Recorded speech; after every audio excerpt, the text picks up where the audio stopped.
Special coverage from the New Orleans Investment Conference is brought to you by Victoria Gold Corp, leading Yukon's new gold rush. Welcome back to Soar Financially. Welcome back to New Orleans. Welcome to another interesting discussion, this time with Peter Schiff. He's the Chief Global Strategist over at Europe Pacific and the founder of Schiff Gold. Peter, thanks so much for making the time. It's great to see you in person. We've done this virtually last time. Thank you. Yeah. Nice to see you in person as well. Absolutely. We got to talk about your talk, and of course you were part of an economy panel as well. And I think we should start there to sort of set the scene of where we're at right now. Mm-hmm. Peter, how do you rate the state of the economy these days? I think it's a disaster. People don't appreciate just how bad it is. Everybody wants to point to government statistics, which paint a much rosier picture than the one that actually exists. But I think what people are ignoring is the mountain of debt that has been built up. And the fact that the prosperity, if you want to call it that we've enjoyed has been a function of that debt. And we got to pay it back. It's been borrowed prosperity, and the bills are coming due. The inflation that we've created to prop everything up is now coming back to bite us. Inflation is rising, it's pushing yields up, and this whole Ponzi economy is about to implode. One sentence I've been hearing and reading under YouTube comments as well is they aren't hiding it even anymore, right? So GDP number made me think of that sentence, 4.9% or 4.8% GDP growth last quarter. How real is that? How does that it's not real fit at all. in? It's an illusion. It's almost all inflation. And who knows if they're going to revise it away. I mentioned in my talk here yesterday that, this is the fourth quarter of 2023, and we're talking about how great everything is. Well, they were talking about how great the economy was during the fourth quarter of 2007, even though that's when the Great Recession started. The government didn't even declare that recession until a year later. They went back and downwardly revised an entire year worth of rosy numbers, and they said, you know what? We were in a recession the whole time. And so I think that a year from now, we may find out that we actually had negative GDP growth during this quarter, not positive. A lot of sectors are already retracting, already in a recession. It just hasn't been labeled that. Yeah, well, look at the jobs numbers that came out today. They were terrible. In fact, the household survey, we lost about 400,000 jobs. But even in the official, numbers that they report, we only gained 150,000. 51,000 of them were government workers. IRS agents. These aren't the jobs that we want created. We lost 35,000 manufacturing jobs. These are the good jobs, the productive jobs, the high-paying jobs. They're disappearing. All these jobs that were created were second and third jobs that went to people who were struggling to make ends meet, and they need extra jobs. So this is a weak economy. The labor force participation rate went down.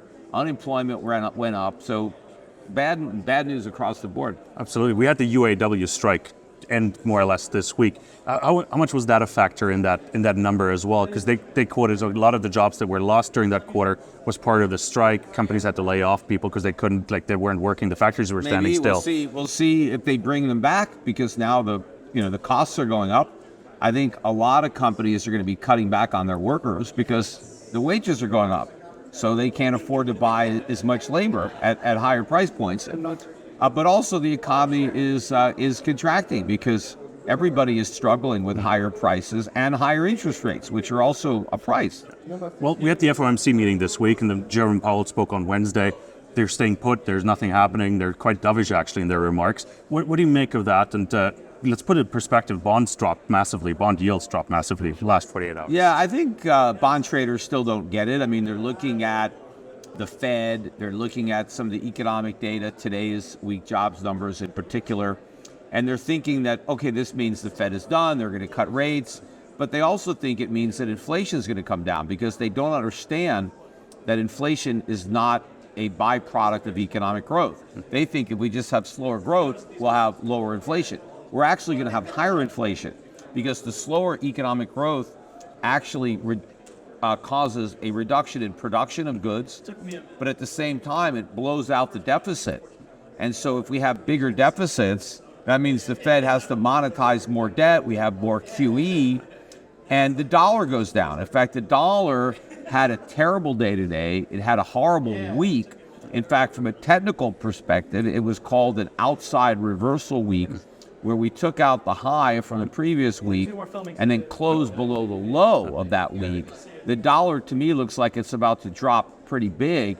And that means that prices are going up because if our dollars are less valuable, we need more of them. The main reason that we saw the big drop in the CPI, the year-over-year numbers from 9% to 3%, it wasn't the rate hikes.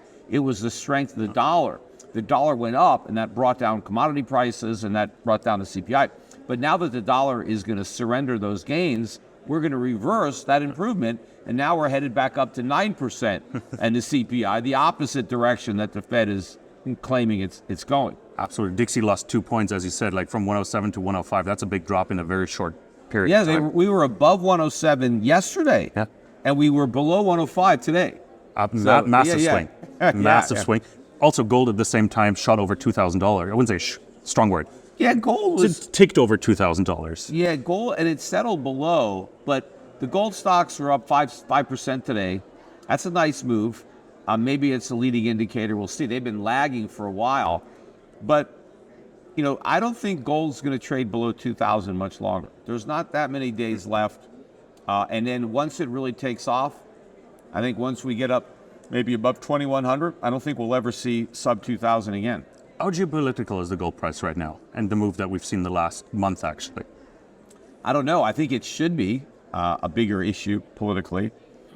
And I think it will be. Once the price really starts to rise, that's sending some signals to a lot of players around the world that problems are arising and things are going to change. It's like a canary in the coal mine, coal mine, when you see a big spike in the price of gold. What was your main takeaway from your presentation? Like, what was something you wanted the investors to leave with, the room after your presentation? Well, I just wanted them to understand how much things are going to change investment-wise. I talked a lot in my workshop about the 1970s and how much different they were from the 1960s and 1950s, and everything that worked, during the bull market blew up during that bear market. And I think that's where we are now. We're going to repeat that 70s show, only worse for the economy. But I think if you get it right, if you have the right portfolio, you'll make even more money than the people made in the 70s. And if you stayed with the Nifty 50 portfolio in the 70s, you got killed. The Dow went from 20 ounces of gold in 1966 to 1 ounce of gold in 1980. That was actually the all-time record low for stocks, was 1980. So people lost a fortune in real terms in U.S. stocks if they rode out the 70s. But if you bought gold, gold went from 35 to 800. If you bought mining stocks, if you bought oil went from 3 to 30. If you invested in Japan, if you invested in Germany or Switzerland, you made a lot of money in the 70s. And so I think that's what people need to do. They need to realize how dramatically things are going to change and that they can't stick with the past. Most people will. They're going to go down with the ship. But, I think my clients, they're getting off the sinking ship. I've been off it for a while because I've known this ship was going to sink. So your listeners, your viewers should, do what they can. My mutual funds are on all the platforms. People can buy the Europe Pacific Value Fund, the Dividend Payer Fund, the Emerging Market Fund, the Gold Fund, Foreign Bond Fund, anywhere, no load, anywhere you've got, discount brokerage firms. But if you want me to personally manage your portfolio, I've got a team of portfolio managers that work with me here in Puerto Rico. You can go to our website at europac.com and talk to one of our representatives about transferring over an account or funding an account that I can manage in the type of assets that are going to do very well in the inflationary, stagflationary environment, which is probably going to be a crisis, not just a financial crisis, but a sovereign debt crisis, a U.S. dollar crisis. So the stakes are very high, and you can't afford to be on the losing side of this. Not at all. Like, last topic I want to discuss with you real quick, Peter, is the debt crisis that you mentioned, because the U.S. has to issue another $775 billion this quarter, so the next 7 weeks until right, quite quickly. How closely are you monitoring that, and what is the impact on that? Do you see any cracks in that already? No, it's enormous, the amount of money we have to borrow because we have short-term debt. Imagine if you had a mortgage, but every few years you had to refinance the entire thing, right? You had to find somebody to lend you the money because the mortgage was due. I think we have a $34 trillion funded debt. Right? That doesn't count all the unfunded liabilities, which actually are much larger. But we've borrowed $34 trillion. The Treasury has issuing bonds. A third of that, or half of that rather, matures over the next 3 years. So that's $17 trillion that we have to borrow to pay back the maturing debt. But during those 3 years, we're probably going to run at least another $10 trillion of deficits from annual budget deficits. That'll probably average over $3 trillion a year for the next 3 years. So that's $27 trillion that the U.S. government has to borrow. What if they can't? What if the lenders aren't there? Then the Fed is going to do it. But where's the Fed going to get the money? They're going to print it.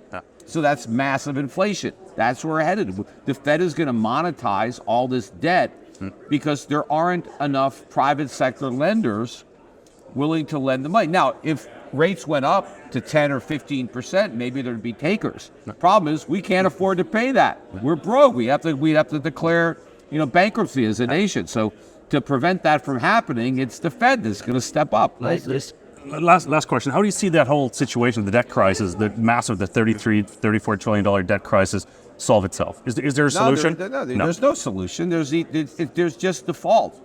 The question is, how do we default? Do we do it honestly by not paying, or do we devalue the dollar and just inflate it away?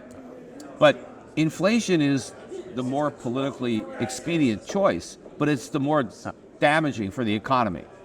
And it's going to inflict the most pain on the most largest number of people. And unfortunately, that's what they're likely to choose. I might be wrong, but I heard that number somewhere. At 8% inflation, I think you need 40 years to inflate away the debt. Yeah, but that's not sustainable. But it won't be 8%. It'll be a lot more than that. I know. It's like just about 40 years, 8%. Just imagine how much inflation you need to sort of inflate away the debt. Yeah, it'd be more like 40% for 8 years. Exactly. 8% for 40 years. Exactly. Fantastic. Peter, fantastic conversation. Yeah. Thanks for being available. Sure. And, I got to just grab some water. Absolutely. So thank you so much for joining us. All right. Everybody else, thanks so much for tuning in. Well, thanks so much for tuning in to Soar Financially.